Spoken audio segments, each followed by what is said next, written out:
Elias Rowan slammed both fists on the judge's desk so hard, the inkwell flew off the edge and shattered across the floor. "You're telling me," he said, his voice dropping to something that wasn't quite a whisper and wasn't quite a growl, "that I pulled 2 children out of a frozen wagon, carried them 4 miles through a blizzard, fed them from my own stores, slept on the floor so they could have a bed, and your law says I can't keep them, because I don't have a wife." Judge Caldwell looked up from his papers. He didn't flinch. "Sunrise tomorrow, Mr. Rowan. After that, those children go to the Territorial Orphanage in Cheyenne. That's the law."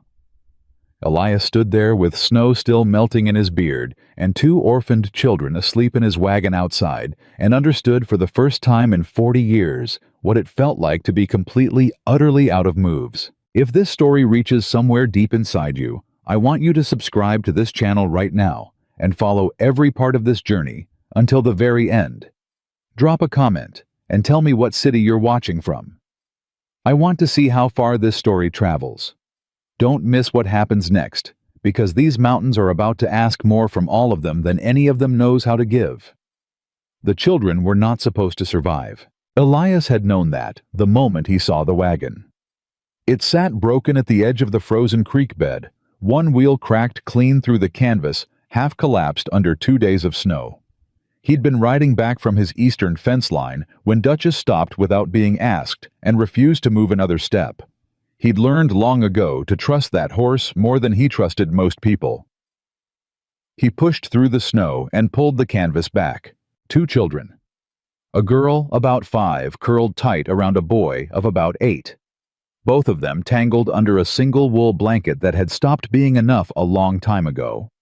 The girl's lips were pale, going on blue. The boy had both arms locked around her, like he'd made a decision somewhere in the dark, that his own body heat was the last thing he had left to spend, and he was going to spend every bit of it. Elias didn't say a word. There was nothing to say. He picked them both up, one in each arm, carried them to Duchess, and rode the 4 miles back to his cabin faster than he'd ridden anything in 20 years. He built the fire until the room was almost too hot to breathe. He boiled water. He found his last dried venison and made broth. He sat on the floor and waited. The boy woke up 3 hours later, sat straight up, eyes wide. "Laya, right next to you," Elias said from across the room. He hadn't moved, giving them space. "Breathing fine. You kept her warm, son. You did real good."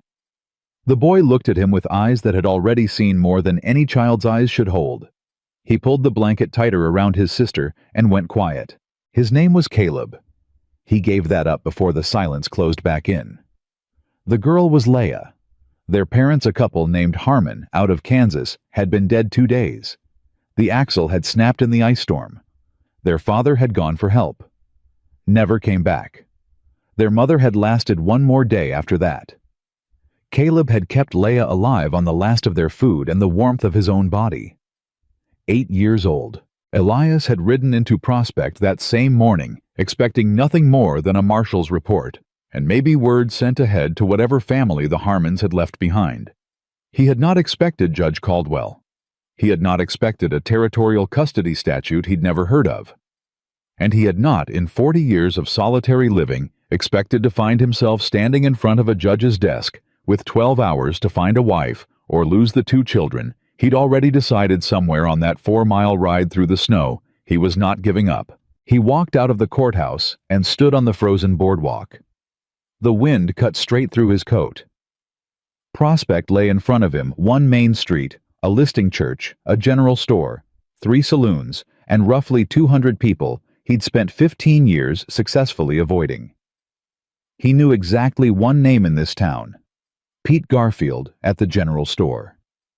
Pete Garfield was 63 and married 30 years. Elias put his hat back on and walked toward the Yellow Dog Saloon. It smelled like every saloon he'd ever been in. He pushed through the doors and stood long enough for the room to register him, which didn't take long. He was not a man people overlooked. He took his hat off, something he hadn't done in public in years, and held it in both hands. The room went quiet. "I need a wife," he said, flat, direct, no apology in it. "Tonight, I've got 2 orphaned children. The territorial court says I can't keep without one. I've got a working ranch, 30 head of cattle, a full winter's worth of stores, and I'll put whatever a woman needs in writing before we walk to the church. I'm not a drunk. I don't have a temper. I keep my word." He stopped. Let the room sit with it. "I'm asking if there's a woman here who'd consider it." Silence. Then the laughter. It started at the card tables in the back and spread fast, the hard, dismissive kind that doesn't leave room for dignity. Men shaking their heads. Someone calling out that he'd have better luck asking the Lord directly. Another voice saying no woman in her right mind would chain herself to a mountain hermit over a couple of stray kids. The noise filled the room and bounced off the walls, and Elias stood in the middle of it with his hat in his hands and didn't move, didn't drop his eyes, just waited. "I'll tell you what, Rowan," a man at the bar said, swiveling on his stool, whiskey in hand, and a grin on his face, like this was the best entertainment he'd had all month. "You got nerve, I'll give you that, but you might as well ask for the moon." That was the moment the woman in the corner stood up. Elias hadn't seen her at first. She'd been sitting half behind a support post with a cup of coffee on the table, not whiskey, not wine coffee, which told him she wasn't there for the same reasons as everyone else. She stood without hurry, without announcement, and when she stepped out from behind the post, the noise in the room shifted. Not because anything dramatic happened. Just because she moved the way certain people move, like she'd already decided something, and the rest of the world was simply catching up. She was a substantial woman, the kind of woman whose presence you felt before you fully processed what you were looking at. She wore a dark wool dress, mended twice and clean anyway, her hair pinned up without any interest in being decorative. Her face was the kind of face that held not reaching for your attention, just there steady. And once you looked at it, you found it difficult to look away. She looked across the room directly at Elias. "Mr. Rowan." Clear voice, the kind that didn't need to rise to carry. "How old are the children?" The laughter died, completely, like someone had put a hand over its mouth. "Boy's 8, Elias said. "Girl's 5. "How long have you had them?" "Since yesterday afternoon. Found them in a wagon off the creek road. Parents were already gone." She nodded.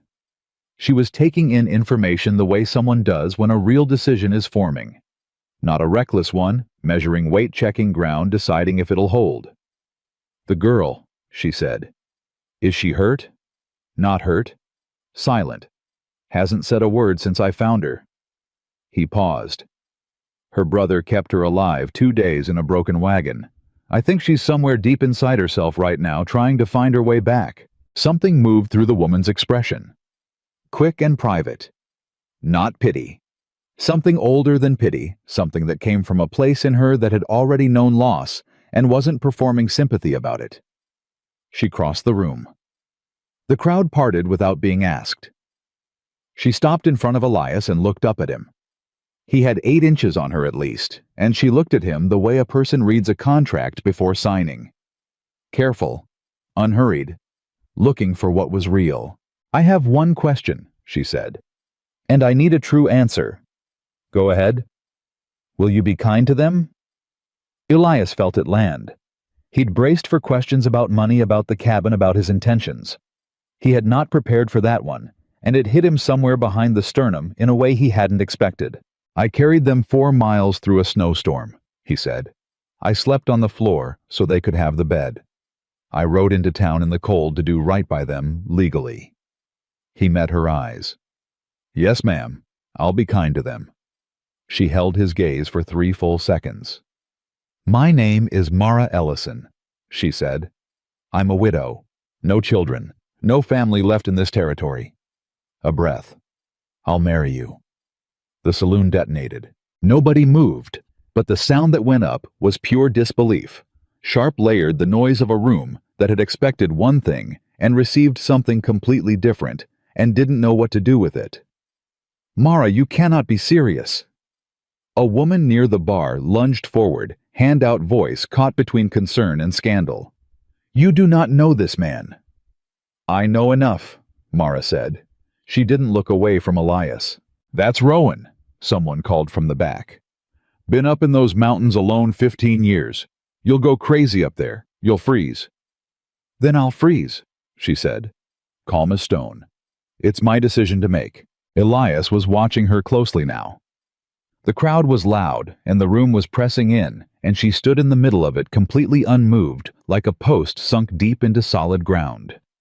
He'd met men who couldn't hold that kind of stillness under pressure. He'd never met a woman who could not like this. He stepped half a pace closer, dropped his voice so only she could hear.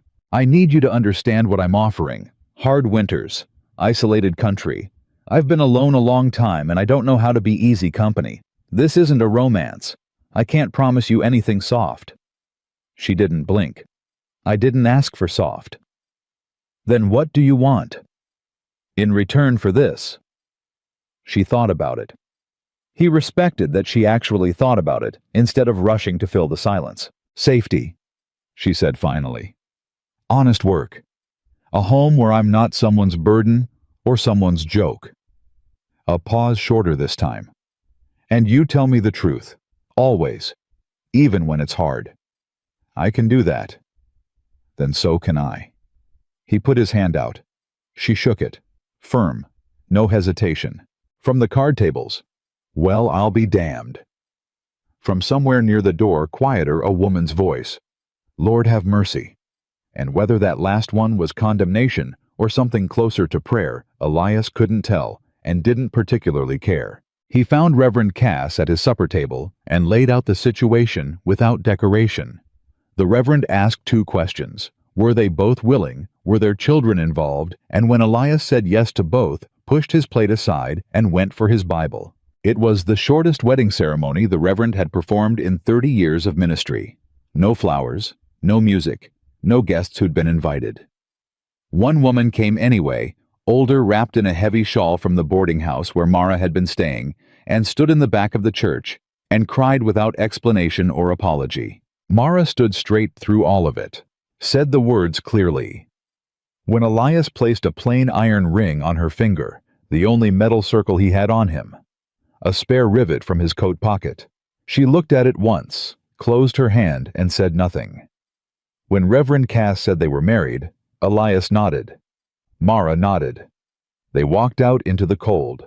The wagon was where he'd left it.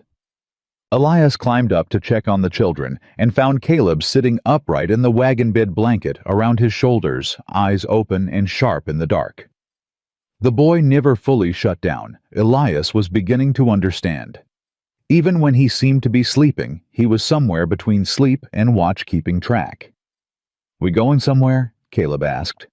"Home," Elias said. Caleb looked past him at Mara, who had stopped a few feet back, not pushing forward, giving the boy room to take her in on his own terms. Elias noticed that. Noticed she'd known without being told to wait rather than advance. "Who is she?" Caleb asked. "Her name's Mara. She's going to be with us." Caleb studied her for a long moment with those old young eyes. Then, without a word, he shifted on the bench and made room. Mara climbed up.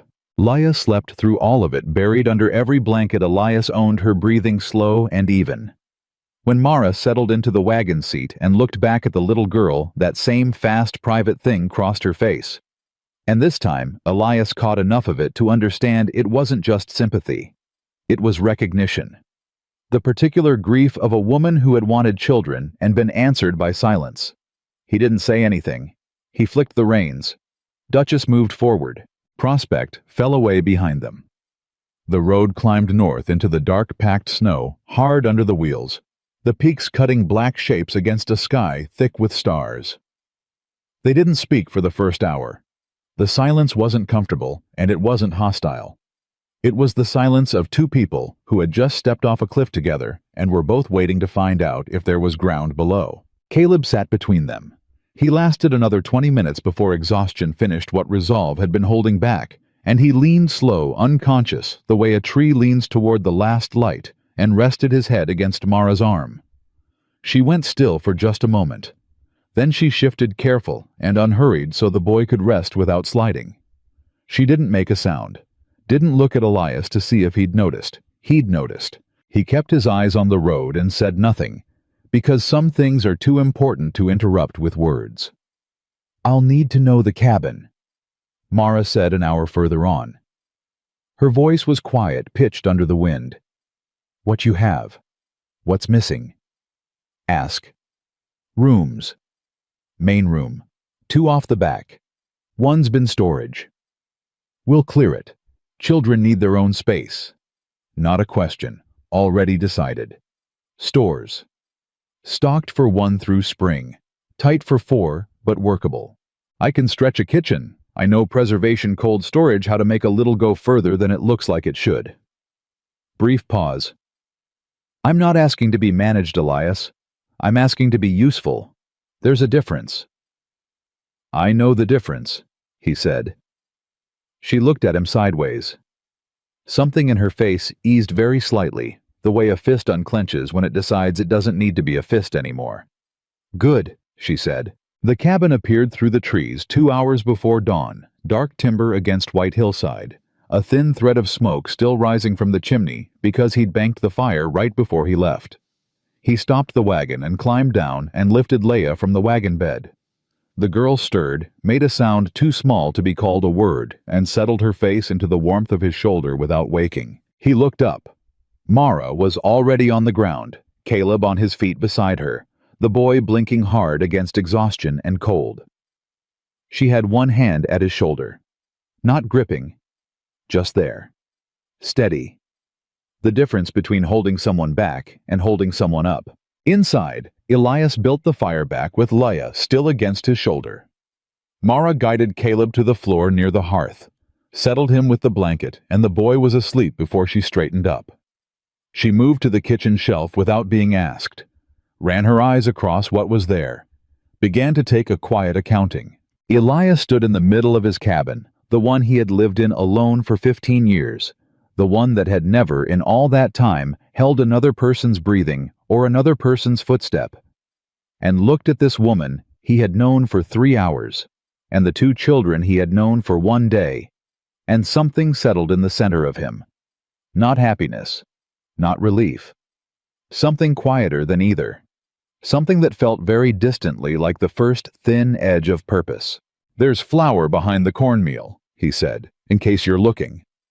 She moved 2 jars, found it, nodded. "Get some sleep, Elias." "I can stay up, help you find things." "I'll find them." She glanced at him over her shoulder. Not unkind, just certain. "You rode hard today. You'll be no good to those children exhausted. Go." He went. Outside the Wyoming peaks stood black against a sky going gray at its lowest edge. Somewhere below the mountain, the sun was making its slow climb. The same sun Judge Caldwell had given him until. The same sunrise he'd ridden toward in the dark, with no plan and no certainty, and nothing but a decision he'd made the moment he'd seen a little boy wrapped around his sister in a broken wagon, spending the last warmth he had. He'd made it. He didn't know yet what waited on the other side of this morning, what the winter would cost them. Whether Mara Ellison would find the mountains bearable or find them crushing. Whether Leia would ever speak again. Whether Caleb would ever stop watching the door. He didn't know any of it. What he knew was the fire was burning. The children were warm. And the woman standing in his kitchen already 3 days ahead in her thinking had asked him exactly one question before she'd walked into the unknown beside him. "Will you be kind to them?" He had said yes. He meant to spend whatever time he had left proving it was true. The morning Mara Ellison woke up, married to a stranger, she lay still for 60 seconds and took stock of what was real. The fire was real. The cold seeping under the cabin door was real. The sound of a child breathing on the other side of the wall was real.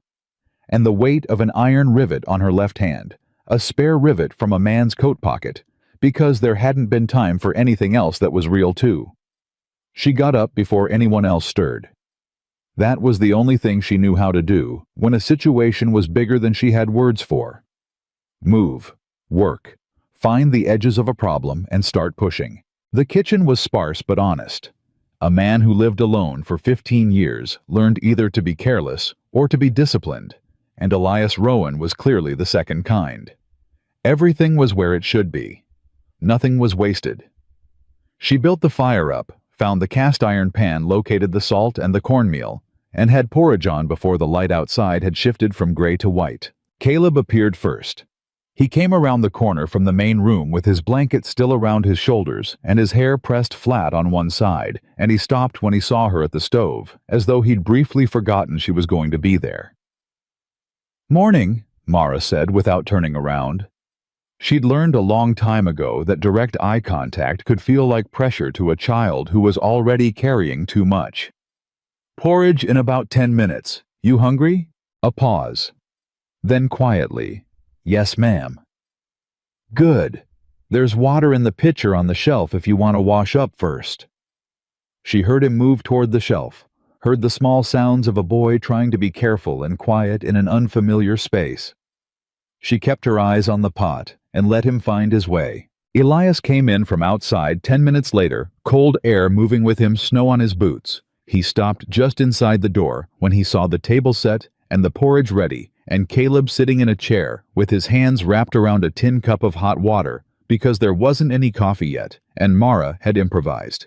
He looked at the table, then at Mara. He didn't say thank you. He said, "I'll get coffee started," and went to find the grounds, which told her more about him than thank you would have.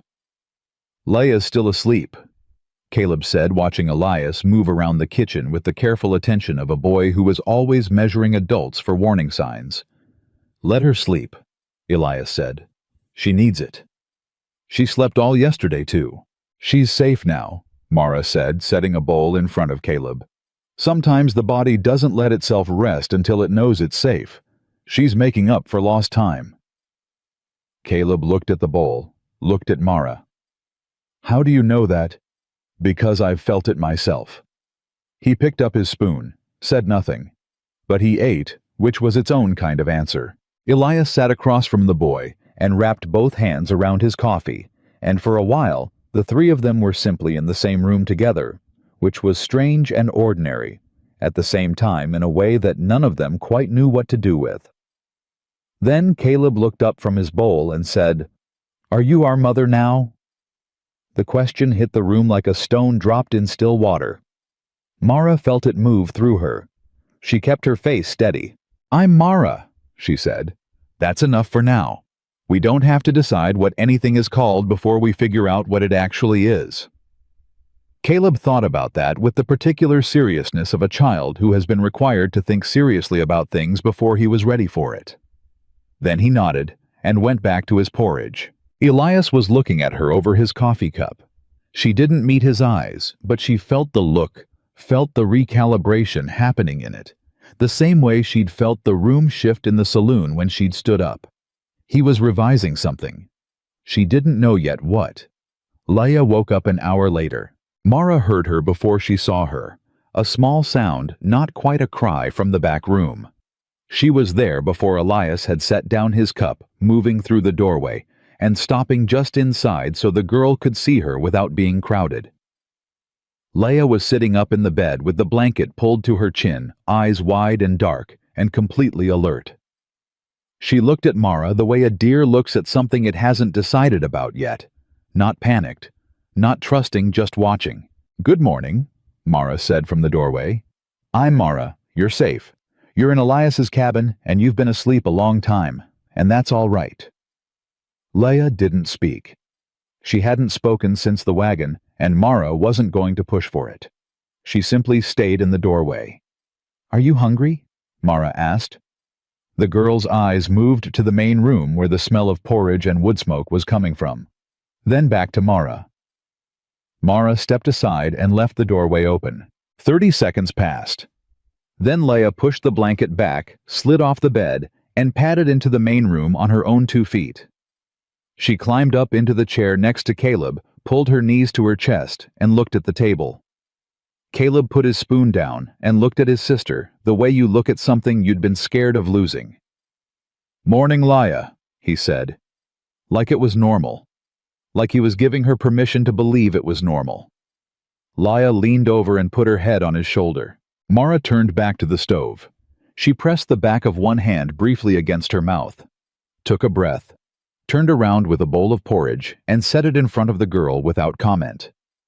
Elias was watching from the kitchen doorway. He looked at Mara. She looked at him.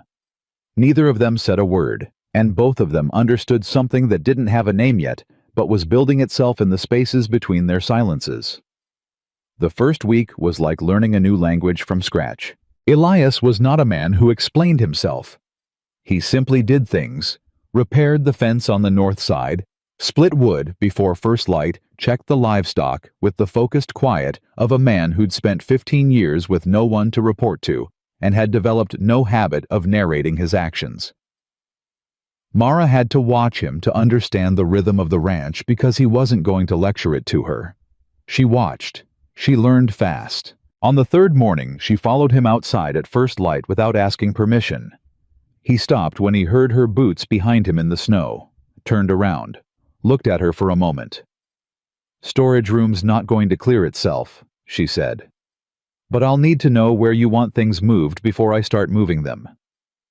He studied her. "You don't have to help with the outdoor work." "I know I don't have to." She met his eyes. "Where do you want things moved?" A pause. Then he told her. They worked side by side through the morning, Elias hauling timber and tools to the lean-to, Mara reorganizing the storage room with the methodical precision of someone who had furnished a home before and understood that space was a decision, not just a container. By noon, the room had a bed frame in it assembled from timber. Elias cut without being asked once she'd shown him the dimensions she needed. By evening, it had a mattress from his own stores and a second blanket from the cedar chest she'd found in the corner of his room. "You went through my things?" he said when he saw the blanket. "I found a blanket," she said. "The children were cold." He opened his mouth, closed it. "Then, there's another chest under the floorboard in the corner. More blankets in it." "Why didn't you say so? You didn't ask." "Elias." She put her hands on the back of a chair and looked at him straight. "I need you to tell me things without waiting for me to ask the exact right question. I don't know this cabin. I don't know where everything is. I can't run a household on a ranch I've never been to without information, and I cannot be useful if you're withholding things by accident." He looked at her for a long moment, the particular stillness of a man who wasn't accustomed to being spoken to plainly and was deciding how he felt about it. "You're right," he said. She hadn't expected that. She'd expected resistance, or a retreat into silence, or the particular stiffness of a man whose pride was stinging. Not two plain words delivered without apology. "All right then," she said. "Tell me about the floorboard." The real test came on day 5. Elias rode out before dawn to check the northern cattle 3 miles up the ridge territory he knew by memory, and he'd been gone 2 hours when the temperature dropped so fast that Mara felt it change the air inside the cabin. She went to the window. The sky to the north had gone a particular dark gray that she'd grown up in Kansas knowing to respect. She'd seen that color before. It meant business. She got the children up, dressed them in every layer they had, brought in every piece of wood stacked on the porch, banked the fire, then built it higher, then banked it again in the configuration that would hold the longest if they couldn't add to it. She found rope in the lean-to and tied it from the cabin door to the woodpile and from the woodpile to the barn, because if it came down hard, they would need a line to follow, and she was not going to lose a child to 10 feet of whiteout. Caleb watched her work with his serious eyes. "Is it going to be bad?" he asked. "I don't know," she said. "But we're going to be ready either way." "What about Elias?" She kept her hands moving. "He knows this mountain better than anyone. He'll know to read the sky." What she didn't say was that she'd been watching the horizon every 3 minutes for the last hour. Elias came in through the door 40 minutes later, moving fast snow already thick on his coat. He stopped inside and looked at the rope she'd strung the wood stacked inside the children layered up and sitting near the fire with their hands around warm cups. He looked at all of it, then at her. "How long ago did you start?" he asked. 2 hours. "You read the sky." "I grew up in Kansas," she said. I know what that color means. He pulled off his coat and hung it, and his face had something in it she hadn't seen there before. Not surprise exactly, more like the expression of a man who'd been quietly bracing for a problem and found that someone else had already solved it. Storm's going to run 3 days, he said. Maybe 4. I know, she said. Sit down. There's food. He sat down. The storm hit an hour later, and it was every bit as serious as that sky had promised. The wind came first, then the snow, then both together with a force that turned the world outside the cabin windows into nothing but white noise and movement. The temperature dropped so fast that frost formed on the inside of the window glass within the first hour. They settled into it. That was the only word for what happened. There was no drama to it, no grand moment of decision. They simply organized themselves around the reality of being 4 people in one cabin for the duration. And the organization happened naturally, without discussion, the way things happen when the people involved are paying attention to what actually needs doing rather than negotiating territory. Elias managed the fire through the night. Mara managed the food, stretching what they had into 3 meals a day that were small but hot and consistent. Caleb, who could not stand being still, was put to work at tasks he could manage, stacking, fetching, keeping track of the wood count inside. He took the responsibility with a gravity that was almost painful to watch, that same 8-year-old seriousness applied now to something that made him useful rather than just watchful.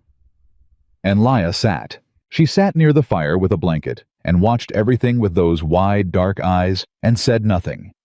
She ate when food was put in front of her. She slept when Caleb settled down. She followed him from room to room like his shadow. And when Mara sat near the fire in the evenings, she would sometimes move slow and sideways, never direct until she was within arm's reach. She never asked for touch, but she positioned herself where it was available. Mara understood that. She didn't push. She simply made sure there was always a warm space next to her and kept her hands busy with mending or with the small, quiet tasks that filled evenings on a ranch, and she let Leia find her own way toward safety at her own pace. On the second night of the storm, Elias sat across the fire from her after the children were asleep and said without looking up from the harness he was oiling, "You ever going to tell me about your husband?" Mara kept her needle moving. "Eventually," she said. "You ever going to tell me why you've been up here alone 15 years?" A pause. "Eventually," he said. She almost smiled. "All right then." They sat in the easy quiet that had been building between them, not comfortable, yet not quite, but no longer the silence of 2 strangers. Something in between. The silence of 2 people who had stopped waiting for the other one to be easier and had started simply being present instead. On the morning of the 3rd day, Caleb woke up before everyone and went to look out the window and said in a voice that was trying very hard not to shake, "It's not stopping." "No," Elias said from behind him. He'd been awake for an hour already. "It's not." Caleb turned around. He was 8 years old, and he had held his sister alive for 2 days in a broken wagon, and he had not cried once in the time Elias had known him, not once, and he was not crying now, but something in his face was close to cracking. "Are we going to be okay?" he asked. Elias crossed the room and crouched down so he was level with the boy. He looked him in the eyes. "Yes," he said. "We've got food, we've got heat, we've got rope strung to every place we need to go. We are not in danger." He paused. "You kept your sister alive for 2 days with nothing. We've got a cabin full of stores and 2 grown people who know what they're doing. You can put that weight down, Caleb. You don't have to carry this one." Caleb stared at him. His jaw was working. "You sure?" he asked. "I'm sure." The boy's shoulders dropped, just slightly, just enough. And then from the corner near the fire, from a child who hadn't made a word in 6 days, came a voice. Small, rough from disuse, but clear. "Caleb." The room stopped. Caleb spun around. Leia was sitting up in her blanket, looking at her brother with her dark eyes, and she said his name again, Caleb, like she was testing the sound of it, making sure the world where she was allowed to say it still existed. Caleb crossed the room in 3 steps and dropped to his knees in front of his sister and grabbed both her hands in his and held on. Mara stood at the kitchen shelf with one hand braced against the wood and did not turn around for a long moment. The back of her throat ached in a way she hadn't felt in a very long time. Not grief this time, or not only grief, but something adjacent to it, something that happened when the thing you'd been quietly hoping for arrived without warning and knocked the air clean out of you. She heard Elias move. She turned. He was standing in the center of the room, looking at those 2 children, and his face, the hard-weathered closed face of a man who had spent 15 years behind walls of his own making, was open in a way she hadn't seen it be open yet. Raw and unguarded and entirely genuine. He caught her looking. He didn't close his face back down. He just looked back at her across the small space of that storm-locked cabin, and what passed between them in that moment wasn't words, and wasn't a decision, and wasn't anything they could have named if they'd tried. It was simply recognition.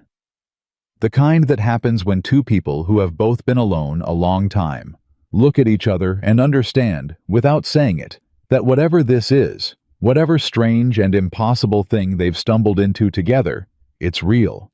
It's already real. Outside, the storm kept coming. Inside, the fire held. The storm broke on the 4th morning. Not gently. It didn't fade or taper the way some storms did, easing out like a tide going back. It simply stopped the way a held breath releases all at once, and the silence it left behind was so total that Caleb woke up startled by it and lay still for a full minute, trying to understand what was different. What was different was that he could hear himself think. Elias was already outside by the time the children were up. Mara heard the barn door, heard the livestock, heard the particular rhythm of a man who'd been waiting to get back to work and wasn't wasting another minute of daylight. She put water on for coffee, checked the stores they'd burned through more wood than she'd planned, and the cornmeal was lower than she'd like, and was making her mental list of what needed restocking when Caleb appeared at her elbow. "Can I help outside today?" he asked. She looked at him. He was standing straight, chin up, the posture of a boy, making a case before it had been rejected. "Ask Elias," she said. "If he says yes, you dress in everything you have." He was out the door before she'd finished the sentence. She watched through the frost-edged window as he crossed the yard to where Elias was breaking ice off the water trough. Watched the boy say something she couldn't hear. Watched Elias stop, look at him, then hand him a tool without ceremony and point toward the barn. Caleb took the tool with both hands like it was something important. It was, Mara thought. It was exactly that. Leia appeared behind her. She'd been doing that more since she'd spoken, moving toward people instead of away from them, still quiet, still watchful, but no longer positioned like an animal deciding whether to run. She pressed her forehead against the window glass and looked out at her brother. "He's helping," Mara said. Leia nodded. "Do you want to help me in here?" The girl turned and looked at her with those dark, considering eyes. Then she went to the kitchen shelf and stood in front of it with her hands at her sides, waiting to be told what to do. Mara handed her a wooden spoon. "Stir this. Don't let it stick to the bottom." Leia stirred with complete seriousness, both hands on the spoon, watching the pot the way Caleb watched doorways. They worked side by side in silence, and it was, Mara thought, one of the quieter and more ordinary mornings she'd had in 8 months. That realization arrived with a complicated weight to it. She hadn't had ordinary in a long time. She hadn't realized how much she'd needed it until it was standing next to her in wool socks, stirring porridge. The trouble arrived 11 days after the storm. It came in the shape of a man on a gray horse, which Mara saw from the yard, where she was hanging frozen laundry to a line she'd strung between 2 posts. He was riding up the mountain trail with the particular posture of someone who considered himself official. Back straight, pace unhurried, no apology in the approach. She knew that posture. She'd seen it on the faces of men who came to collect things. She dropped the sheet back in the basket and walked inside. Elias. He came out of the back room, where he'd been patching a section of wall that the storm had worked loose. One look at her face and he set the hammer down. "Rider coming," she said. "Official looking. Riding like he's got somewhere to be and expects the place to be ready for him." Elias moved to the window. His jaw tightened. "You know him?" Mara asked. "Name's Pollard. He's a territorial inspector. Works out of the court in Cheyenne." He paused. "Judge Caldwell's man." The name settled into the room like cold air under a door. Mara had been waiting for this. She'd known in the practical corner of her mind that never fully stopped calculating that the judge's deadline wasn't the end of anything. It was just the first door. There would be more doors. "All right," she said. "Get the children inside. Let me handle the first conversation." Elias looked at her. "Mara." "I know what he's looking for," she said. "Let me handle it." He held her eyes for a moment. Then he went to the barn to get Caleb. Mara went back outside and stood in the yard and waited. Pollard pulled up on the gray horse and looked down at her with the mild expression of a man conducting an assessment. He was perhaps 50 tidy, with a leather satchel over one shoulder and a badge pinned visible on his coat in the manner of someone who wanted you to see it early. "Ma'am," he said, "I'm looking for Elias Rowan." "You've found his ranch," Mara said pleasantly. "I'm Mara Rowan, his wife. Can I ask what this is regarding?" She watched him take her in. The appraisal was not subtle. It never was, but she'd been appraised by men like this before, and she knew how to stand inside it without flinching. She stood straight, her hands easy at her sides, her expression polite and entirely composed. "Territorial Family Court follow-up," Pollard said. He swung down from the horse. "We have 2 children on record as being placed in emergency custody with Mr. Rowan pending review. I'm here to conduct that review." "Of course," Mara said. "Please come in. I've just put coffee on." She said it the way you say something that was already decided, not as an invitation he could decline, but as information about what was already happening. She turned and walked toward the cabin door and left him the choice of following or standing alone in the yard, and he followed.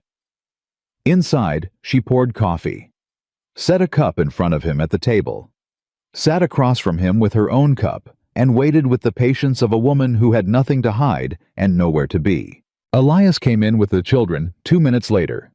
Caleb walked in steady, read the room in one sweep, and sat in the chair near the window with the posture of a boy who had decided to be on his best behavior without being told to. Leah came in holding Elias's hand. She looked at Pollard and didn't look away, which Mara found quietly remarkable. Pollard opened his satchel, drew out papers, uncapped a pen. "Mr. Rowan," he said, "the court records indicate you were granted emergency custody under the condition of immediate marriage. That condition was met according to Reverend Cass's filing." He looked up. "I'm here to assess whether the living situation meets the standards for continued custody, pending a formal hearing." "What does that involve?" Elias said. "Questions. Observation. I'll want to speak with the children briefly and separately." He paused. "And I'll want to speak with your wife alone as well." Elias's expression didn't change, but Mara saw the small tension that moved through him, the controlled response of a man who didn't like the word alone applied to a conversation he couldn't hear. She caught his eye, gave him the smallest shake of her head. He sat back. Pollard turned to Mara first. Elias took the children to the back room, and Mara heard Caleb's voice murmuring something, and Elias's low answer, and then the door, and then it was just her and the inspector, and the coffee, and the sound of the wind starting up again outside. "How long have you known Mr. Rowan?" Pollard asked. "Long enough," Mara said. He looked up from his papers. "Mrs. Rowan, I'd appreciate a specific answer." "We met under unusual circumstances," she said. "I imagine you've already read the account of how the children came to be in his care. I stepped forward because the situation called for someone to. I've not regretted it." "That's not an answer to my question. It's the honest answer to what you're actually trying to determine," she said, keeping her voice even and her eyes direct. "You want to know if this is a real household or a paperwork arrangement. I'm telling you it's a real household. The children have their own room. They eat 3 meals a day hot. The boy has chores and takes them seriously. The girl is healing at her own pace, and we are not rushing her." She paused. "Would you like to see the room?" Pollard looked at her for a long moment. The assessment was still running, she could see it, but something in it had shifted. She'd seen that shift before, too. The moment when a man who expected excuses received clarity instead and had to recalibrate. "Yes," he said. "I would." She showed him the room. The bed, the blankets, the small shelf Elias had built last week, where Caleb had arranged 3 things: a smooth stone from the yard, a length of braided rope he'd made himself, and a dried wildflower that Mara had pressed and given him without explanation. Just something to make the shelf look like it belonged to someone. Pollard stood in the doorway of that room for a moment without writing anything. Then he went to speak to the children. He spoke to Caleb first in the main room with Mara nearby, but back far enough to be out of the conversation. Caleb sat across the table from the inspector and answered questions with the direct, undecorated honesty of a child who had decided that the truth was the safest thing he owned. "Do they treat you well?" Pollard asked. "Yes, sir." "Does anyone in this house raise their voice? Threaten you?" "No, sir." "Do you feel safe here?" Caleb looked at him steadily. "Safer than I've been in a long time," he said. Pollard wrote something. Then he looked at Caleb and said not unkindly, "If you could choose, would you want to stay here or would you rather go somewhere else?" Caleb didn't hesitate. "I want to stay," he said. "Elias found us when we were going to die. Mara makes sure we eat and gives us our own room and doesn't treat us like we're in the way." He stopped. Then quietly, with the precision of a child who had chosen his words carefully, "Nobody's ever treated us like we're not in the way before." Pollard set his pen down for just a moment. Leia he spoke to, gently keeping his voice low and his manner unhurried. He didn't push for speech. He asked her simple questions that could be answered with a nod or a shake of the head, and Leia answered them clearly, her eyes on his face, serious and unafraid. At the end, he asked her, "Do you want to stay in this house?" Leia looked at him. Then she got down from the chair, crossed the room, and stood next to Mara. She didn't take Mara's hand. She just stood beside her close enough that their sleeves touched and looked back at Pollard. Mara felt something fracture quietly somewhere behind her ribs. Pollard looked at the girl standing next to Mara and wrote something in his record that neither of them could see. He interviewed Elias last outside, the 2 of them standing in the cold for 20 minutes, while Mara stayed inside with the children and tried not to watch out the window. She kept her hands busy. She heated the coffee that had gone cold. She listened to Caleb tell Leia in a low and steady voice that it was going to be fine, that Elias wasn't going to let anyone take them, that Mara had talked to the man, and Mara was smart. Leia was listening with her whole body the way she did, and Mara was listening too, and she thought that of all the things she'd heard since she'd climbed into a wagon on a cold night and married a stranger, Caleb's quiet certainty in her might be the thing she'd carry longest. Elias came back inside. Pollard came in behind him. The inspector sat down at the table, opened his satchel. Mara, Elias, and both children stood on the other side of the room and waited. "I'm going to be direct," Pollard said. "My job is to determine whether the placement of these children serves their welfare. On the basis of this visit, my assessment is that it does." He looked up. "However, the court will not issue permanent custody on the strength of 1 visit and a 2-week marriage. I'm authorized to grant a 6-month provisional period. At the end of that 6 months, there will be a formal hearing. Both children will be interviewed again. The household will be evaluated again." He paused. "If everything I saw today holds, and from what I observed, I have reason to believe the court will grant permanent custody at that hearing." The room was quiet. Then Caleb said, 6 months. "Yes, son. And then we get to stay for good." Pollard looked at the boy. "If the hearing goes as I expect it will." "Yes." Caleb looked at Elias. Elias looked back at him. Something passed between them, man to boy. Something without a word for it. Something in the particular language of people who had decided to trust each other without quite knowing when the decision had been made. 6 months, Caleb said again. Not a question this time. Just the sound of a boy calculating the distance between now and permanent and deciding he could make the walk. After Pollard rode out, the four of them stood in the yard and watched the gray horse disappear down the trail, and nobody said anything for a long moment. The cold was sharp, and the sky was the kind of clear blue that only came after hard weather, and Leia reached up without warning and took Mara's hand. Mara looked down at her. Leia was watching the trail where Pollard had gone, her small face composed and certain, like someone who had made a decision and was not planning to revisit it. Mara closed her hand around the girls and held on. 6 months?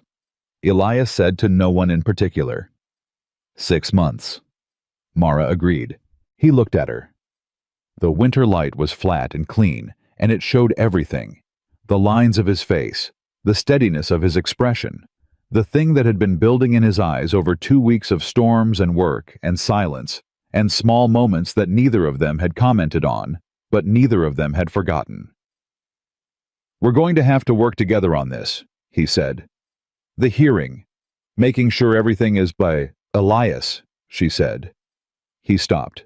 "We've been working together since the first morning," she said. "That part isn't new." He was quiet for a moment. Then, in the particular low voice he used when he was saying something that mattered, "No, I suppose it isn't." The 6-month clock had started. They all knew it. What none of them said, and all of them felt, was that it wasn't the court's deadline that was pressing on them now. It was something else entirely. Something quieter and more personal than a judge's ruling.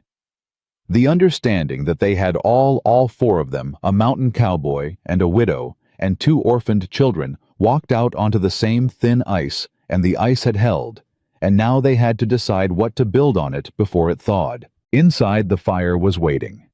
The coffee had gone cold again. There was work to do before dark. There was always work to do before dark. And none of them were the kind of people who stood around when work was waiting.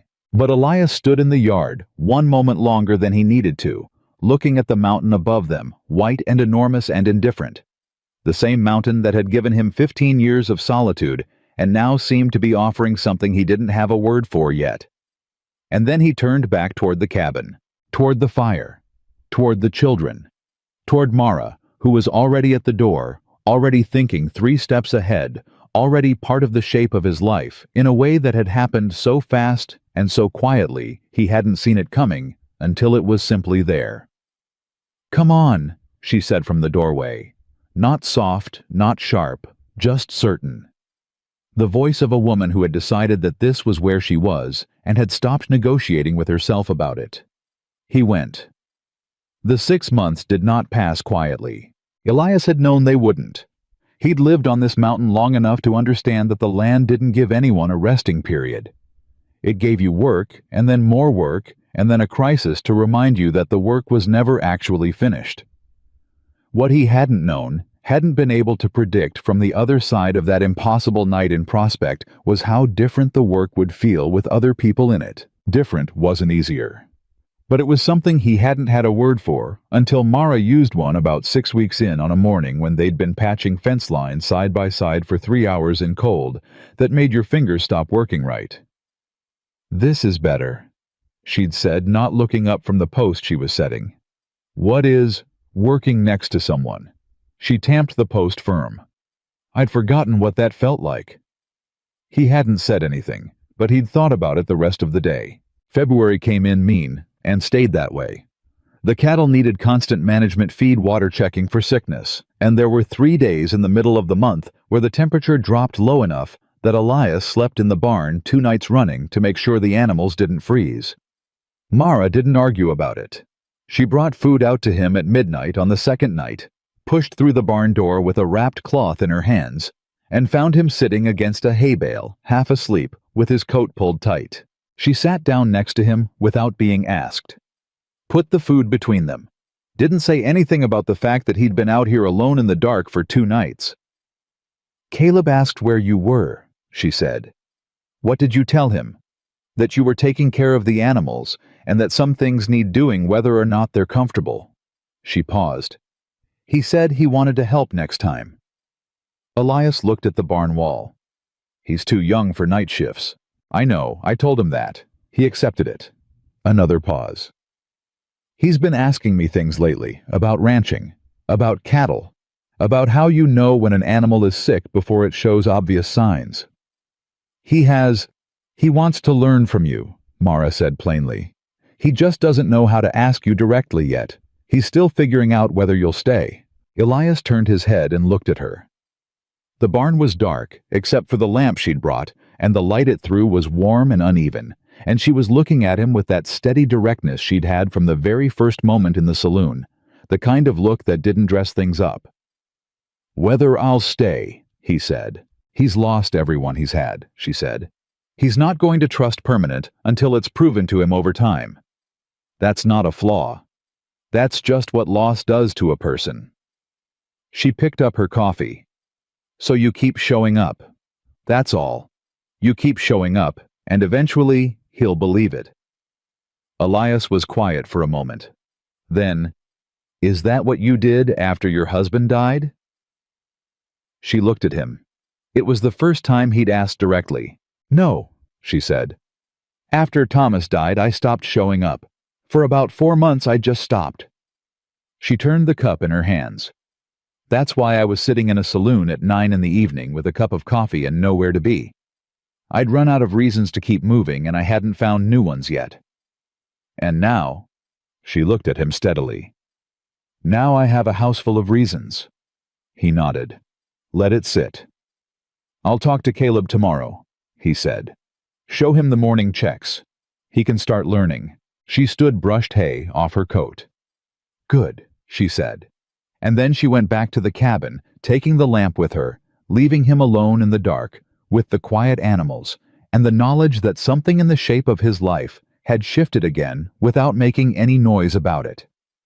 He lay back against the hay bale and looked at the barn ceiling, and thought about what it meant that the dark felt less empty than it used to. The twist came in March. It came in the form of a letter, which arrived with the supply rider on a Tuesday, folded twice, and sealed with courthouse wax, and addressed to Elias Rowan, in the formal hand of a clerk who'd been trained to write like things mattered. Elias read it at the kitchen table while Mara stood at the stove and the children were outside. He read it once. Then he set it down and looked at the wall. "What is it?" Mara said. He slid it across the table. She picked it up, read it, put it down. The letter informed Elias that a woman named Clara Voss had submitted a petition to the territorial court, claiming prior relationship with the Harmon family, and requesting to be considered as a placement option for the children ahead of the scheduled custody hearing. The petition cited family connection. Clara Voss was a second cousin of Eleanor Harmon, the children's mother.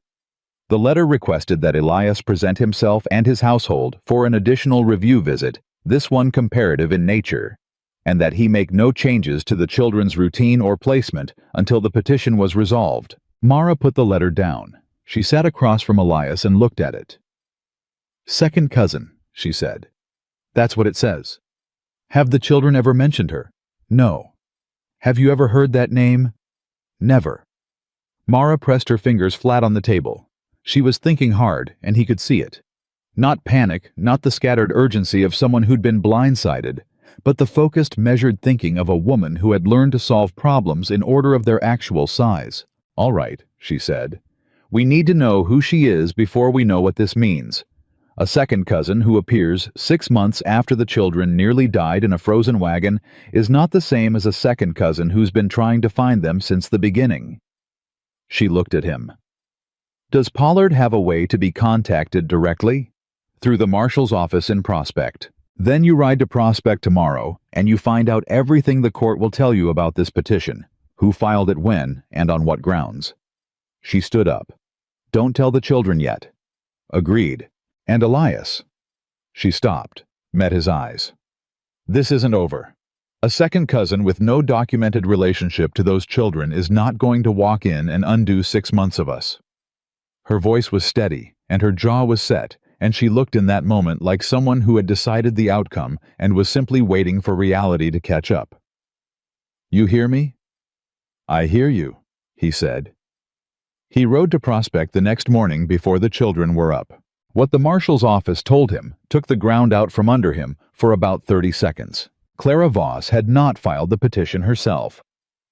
The petition had been filed on her behalf by a man named Gerald Pratt, a land attorney out of Cheyenne, who was known in territorial court circles as someone who made his living finding legal angles that other attorneys missed.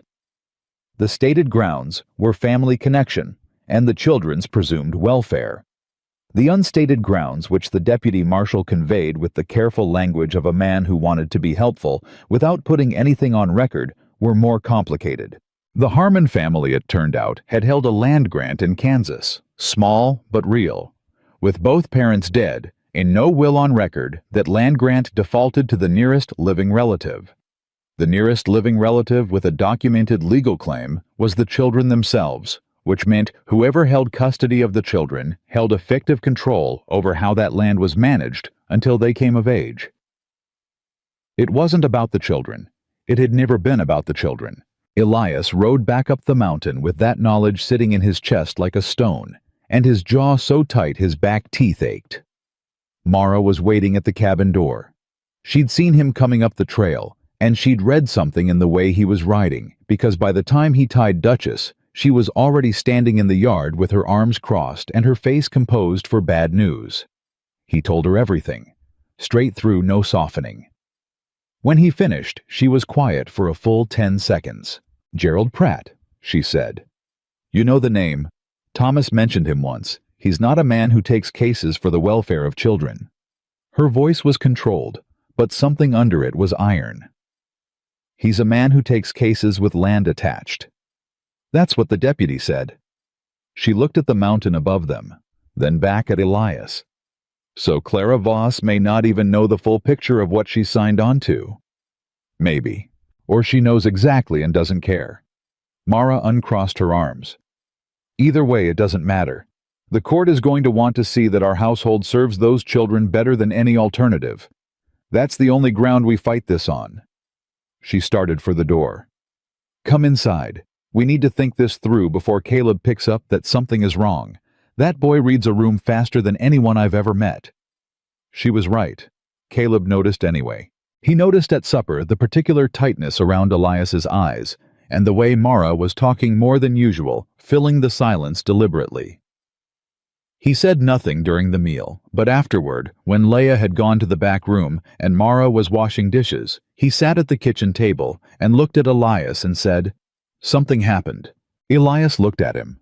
The boy was 9 years old now.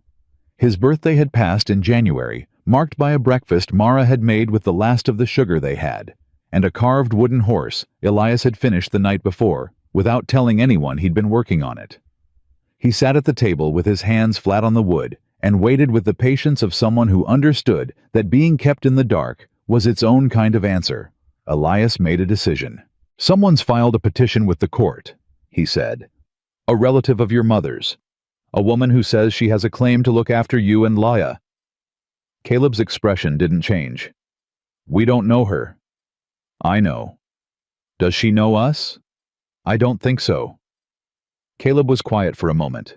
Then, "Is the court going to make us go?" "I'm going to do everything in my power to make sure that doesn't happen," Elias said. "But I wanted to tell you the truth. You asked me once if we were going to be okay, and I told you yes, and I meant it. I'm telling you now that there's a problem and we're going to deal with it. That's the truth, and I'm not going to dress it up." Caleb looked at him for a long time. Then he said quietly and with complete certainty, "I'm not going." "Caleb, I'm not going," he said again, not loud, not defiant, just final. The particular finality of someone who had made a decision from somewhere so deep that argument couldn't reach it. "This is our home. You found us. Mara's here." Leah started talking again. His voice didn't waver. "Nobody's taking us somewhere else." Mara had stopped washing dishes. She was standing at the sink with her back to the room and her hands still in the water, and she wasn't moving. Elias put his hand on the table between them. He didn't reach for the boy. Caleb wasn't there yet, wasn't ready to be held, but he put his hand there solid and available. "All right," he said. "Then we fight for it." Caleb looked at the hand on the table. Then he put his own hand on top of it briefly and stood up and went to bed without another word. Mara turned from the sink. Her eyes were bright, but her chin was steady. "We need a lawyer," she said. "I know. There's a man in Prospect, Hiram Cole. He's not Pratt, but he knows territorial law and he's honest. I heard his name mentioned at the boarding house when I was there. People spoke well of him. I'll go see him tomorrow." "We go," Mara said. "Both of us.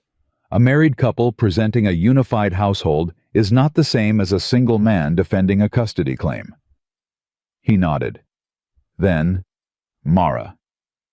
She looked at him. "I need you to know something," he said. He was looking at the table at the place where Caleb's hand had briefly covered his, and when he looked up, his face had that open quality again, the unguarded thing that came out in the moments when he stopped managing himself. "When I rode into that saloon and asked for a wife, I was asking for a legal arrangement. I knew that. I told you as much on the wagon." He stopped. "What's happened since then is it's not what I asked for. It's more than I asked for. And I don't know what to call it yet, but I know I don't want to lose it." The kitchen was very quiet. Mara looked at him for a long moment. Then she crossed the room and sat down across from him at the table, the same table where they'd had every meal, where Caleb had laid down his hand, where everything real in this cabin seemed to eventually happen. "I know," she said, quiet and certain. "I don't want to lose it either." They sat there in the firelight and didn't say anything else, and it was enough. It was more than enough. It was two people who had come to the edge of something and looked at each other and decided without ceremony or announcement that they were going to step forward together.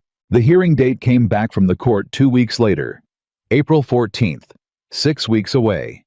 6 weeks to build the strongest possible case for two children who had survived a frozen wagon and a 4-day blizzard and 6 months on a Wyoming mountain, and had come out the other side whole and growing, and in the particular way of children who have been genuinely cared for, beginning to trust that the ground under their feet was going to hold. On the evening the letter arrived, Leah came to Mara in the kitchen and tugged at her sleeve. Mara looked down. Leah held up both arms. Mara lifted her without hesitation, settled the girl against her hip with the ease of someone who had been doing it for months, and held on. Leah put her head on Mara's shoulder and said softly and clearly the second full sentence she had spoken since the frozen wagon, "Don't let them take us." Mara pressed her cheek against the girl's hair. Her arms tightened. "I won't," she said. "I promise." Outside the mountain was cold, and the spring was still a long way off, and there were 6 weeks between now and a courtroom in Cheyenne that would decide the shape of all their lives. 6 weeks felt like nothing and everything at the same time. But inside that cabin, the fire was high, and the children were fed, and Elias was at the table with paper and a pen, writing down everything they had built in 6 months, every meal, every chore, every small moment of a family, learning to be itself. Because he was going to walk into that hearing with the truth in his hands, and he was not going to let it go. The ride to Cheyenne took 2 days. Elias had arranged for a neighbor 3 miles down the mountain, old Walt Briggs, who owed him a winter's worth of favors to stay at the cabin with the children while they were gone. Caleb had not liked that arrangement. He'd stood in the yard the morning they left with his arms crossed and his jaw set in the expression that meant he'd already argued with himself and lost. "Why can't we come?" he said. "Because a courtroom is not a place for children when the matter concerns those children," Mara said, pulling her coat straight.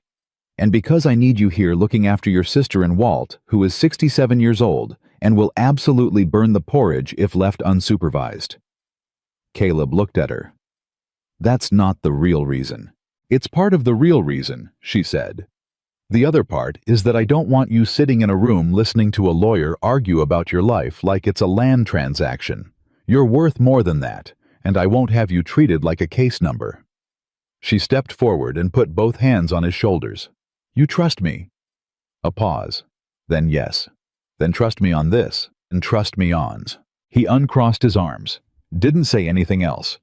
When the wagon pulled out, he stood in the yard and watched them go, and Mara watched him back until the trail bent, and he disappeared from view, and then she faced forward, and didn't look back again, because looking back wasn't going to help either of them. Elias drove. The first hour passed without much talk, the way most hard mornings did between them. Now not empty silence, but working silence, both of them turning things over, preparing. Then Mara said, "Tell me what Hiram said again, all of it." "He said the land grant complicates things, but doesn't decide them. The court's primary obligation is the children's welfare, not property management. Pratt's angle is legal, but thin. A second cousin with no documented history of contact with the family is not a strong placement candidate." He kept his eyes on the trail. "Hiram thinks if we present well, and the children's testimony from Pollard's visit holds, we win. And if we don't present well, then the court has room to consider alternatives." Mara nodded. "We'll present well." "I know we will." She looked at him sideways. He was sitting straight, handling the reins with the easy competence he brought to every physical task, and his face was composed, but she'd learned to read past composed. She could see the tension in the line of his jaw, the particular stillness of a man holding himself together by habit. "You've never been inside a courtroom before?" she said. "Not a question. Once, when I filed the land claim on the cabin, 15 years ago." He paused. "I don't do well with rooms full of people looking at me." "You walked into a saloon and announced you needed a wife," she said. "That was different. That was desperation." "This is the same thing," she said, "just with better clothes." He glanced at her. Something in his face shifted. Not quite a smile Elias Rowan didn't deploy. Smiles casually, but something adjacent to one, something that lived in the same neighborhood. "You're not worried," he said. "I didn't say that." She folded her hands in her lap. "I said we'd present well. Those aren't the same thing." They arrived in Cheyenne the evening before the hearing, and stayed at the only boarding house Hiram had recommended, clean, quiet, run by a woman named Mrs. Aldrich, who took one look at them and said, "Court tomorrow." And when Elias said yes, she brought extra coffee with supper without being asked. Mara didn't sleep much. She lay in the dark and ran through the hearing the way she ran through everything, methodically looking for the angles that could go wrong and building responses to each one. She thought about Leah saying, "Don't let them take us." She thought about Caleb's hand on top of Elias's at the kitchen table.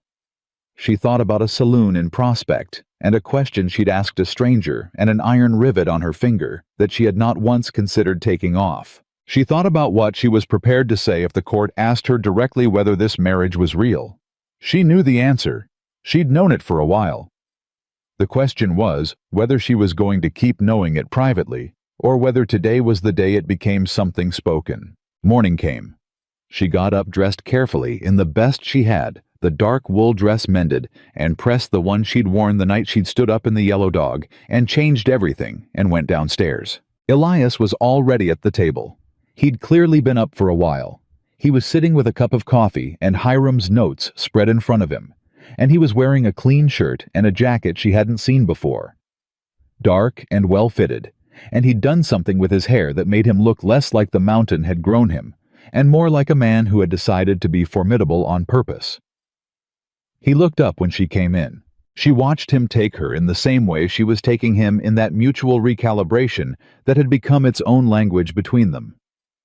"You look," he started. "Don't," she said, sitting down. "If you say something kind right now, I won't be able to think straight through the morning, and I need to think straight." He closed his mouth. Then, "Fair enough." Hiram met them at the courthouse steps at 9 o'clock.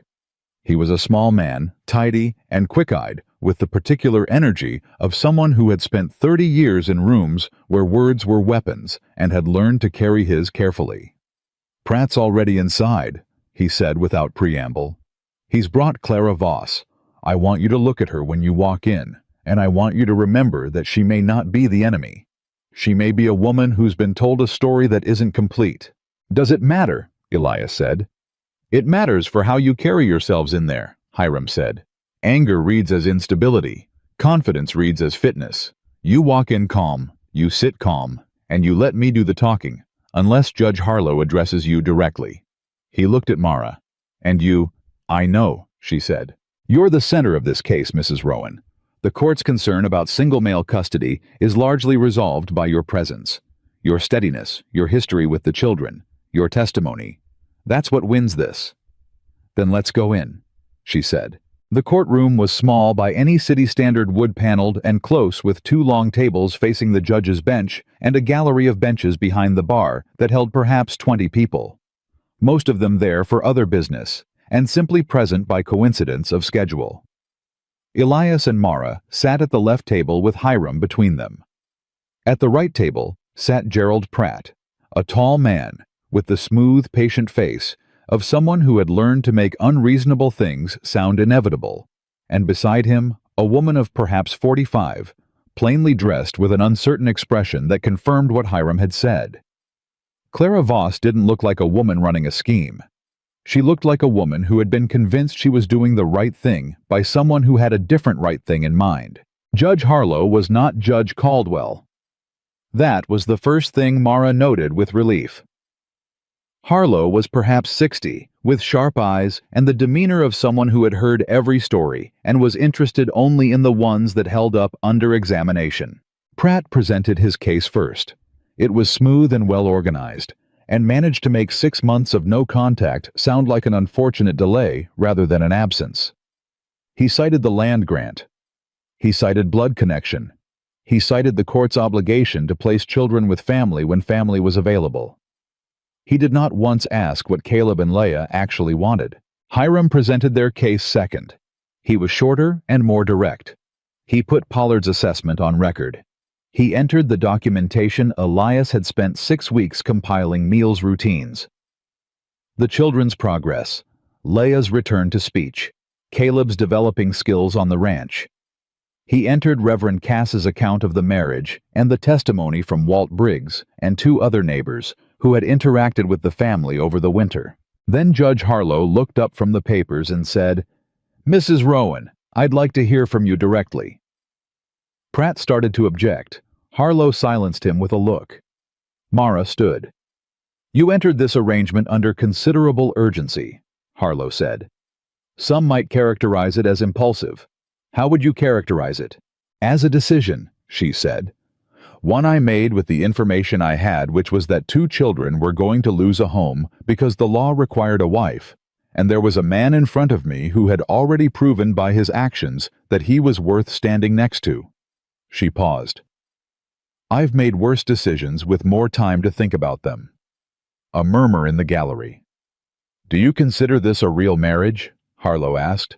The question landed the way she'd known it would, direct and unavoidable.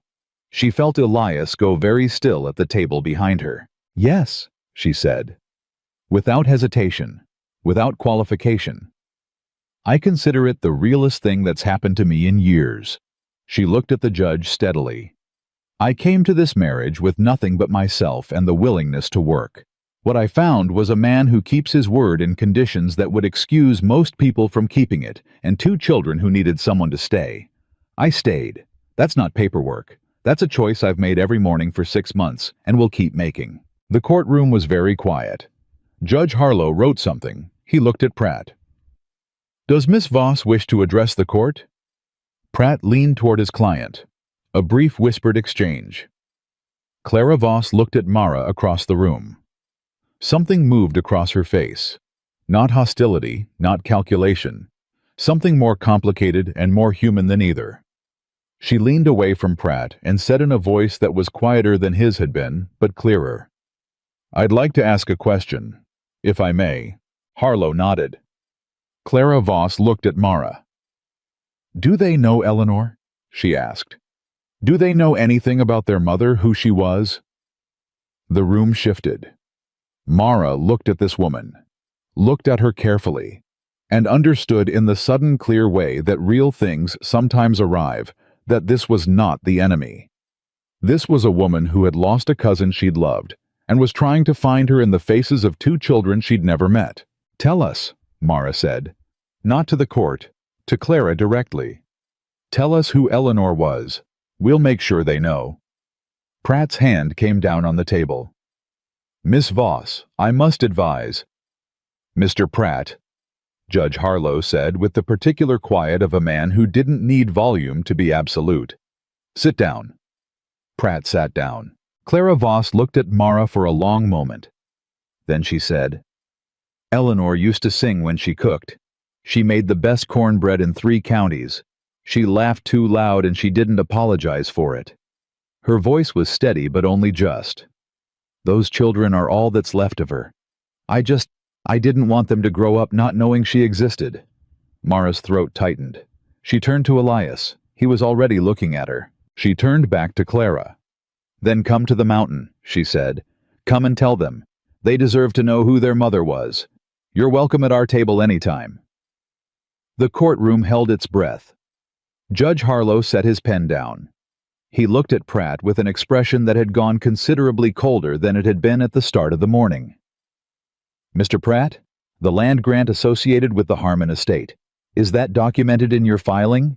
Pratt adjusted his collar. "It is referenced, Your Honor, purely as context for—" "It is referenced," Harlow said, "as the primary financial motivation behind a custody petition that has consumed this court's time and that woman's peace of mind." He closed the folder in front of him. "I've been doing this for 22 years. I know what this petition actually is.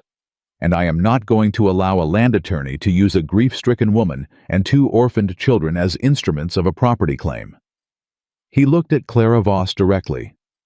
"Ma'am, were you aware that Mr. Pratt's fee in this matter is contingent on the court granting you custody of the children and therefore administrative access to the Harmon land grant?" Clara Voss went completely still. "No," she said. Her voice had changed entirely. "I was not aware of that." Pratt was on his feet. "Your Honor, this is highly irregular. Sit down, Mr. Pratt, or I will have you removed." Harlow didn't raise his voice once. He didn't have to. He looked back at his papers.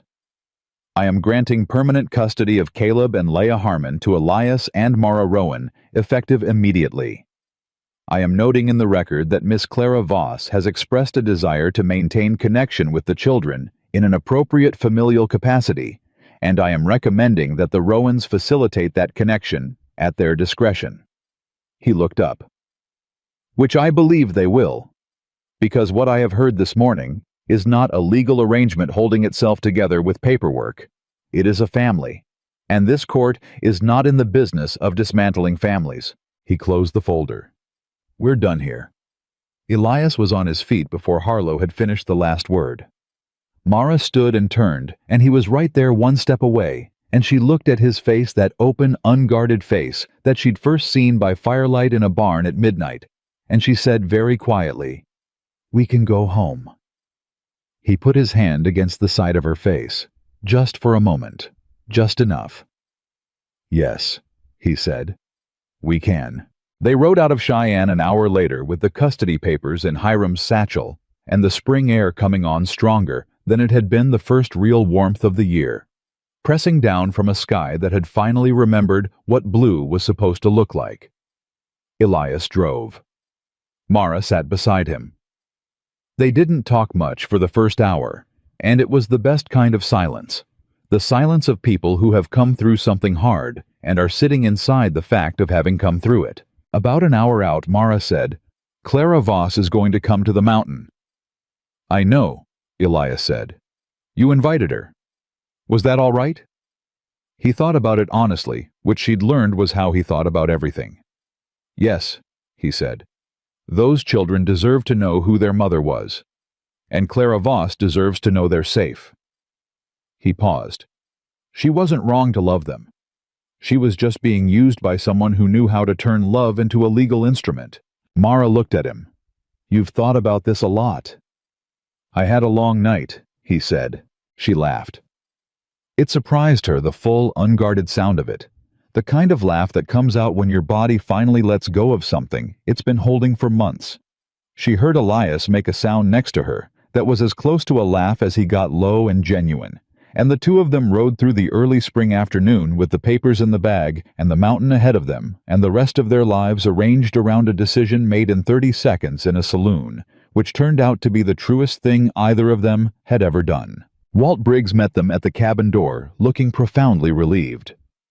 "Those children," he said by way of greeting, "have asked me 47 times when you were coming back. I counted." "Where are they?" Elias said. Walt stepped aside. Caleb came through the door at a dead run and stopped just short of collision, catching himself with the particular restraint of a boy who had decided at some point that he was too old to run at people, but hadn't fully committed to the decision. He stood in front of them with his chest heaving and his eyes going back and forth between their faces, reading, calculating, searching for the answer before anyone said it. Elias looked at him. "It's done," he said. "Permanent. It's ours." Caleb's face did something complicated and swift, and then he stepped forward and put both arms around Elias's waist and held on, and Elias put one large hand on the back of the boy's head and held on back. And neither of them said anything, because there was nothing that needed saying that the holding didn't already cover. Leia appeared in the doorway. She looked at Mara with her dark, serious eyes, and Mara crouched down and opened her arms, and Leia crossed the yard at a run and hit her full force, and Mara caught her and stood up with the girl's legs wrapped around her waist and her face pressed into her neck and held her the way you hold something you almost lost. "Told you," Mara said into Leia's hair. "I told you I wouldn't let them." Leia pulled back just far enough to look at her. "You promised," she said. "I promised," Mara said. "And I kept it." That evening, the four of them sat around the table and ate the supper Caleb had apparently been planning all day. He'd asked Walt to help him attempt the cornbread, which had not gone well structurally, but tasted correct, and he presented it with the seriousness of someone offering something of value, regardless of its appearance. "It collapsed," he said, putting it on the table. "Best kind," Elias said, and served himself the largest piece. Caleb sat back down with the expression of a boy who was trying not to look pleased and failing completely.